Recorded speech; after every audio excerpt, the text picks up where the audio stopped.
വിദ്യാർത്ഥി വിസയുമായി ബന്ധപ്പെട്ട് ഇന്ത്യയെ ഹൈറിസ്ക് വിഭാഗത്തിലേക്ക് മാറ്റി ഓസ്ട്രേലിയ.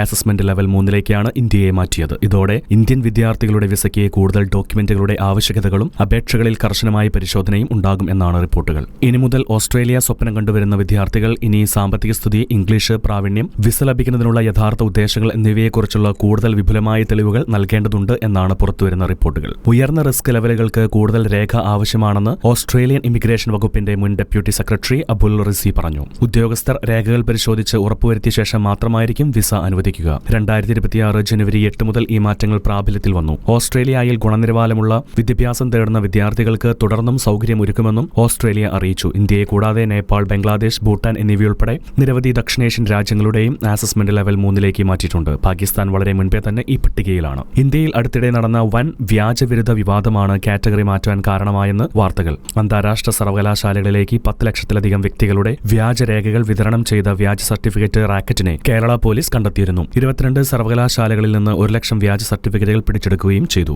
തട്ടിപ്പിനെതിരെ നടപടിയെടുക്കുന്നതിൽ പ്രധാനമന്ത്രി ആന്റണി ആൽബനീസിന്റെ സർക്കാർ പരാജയപ്പെട്ടുവെന്ന ആരോപണവുമായി ഓസ്ട്രേലിയൻ സെനറ്റർ മാൽക്കം റോബർട്ട്സ് രംഗത്തെത്തിയിരുന്നു. ഓസ്ട്രേലിയയിൽ 23,000 വിദേശ വിദ്യാർത്ഥികളെ വ്യാജ ബിരുദങ്ങളുമായി കണ്ടെത്തിയെന്നും അദ്ദേഹം പറയുകയുണ്ടായി.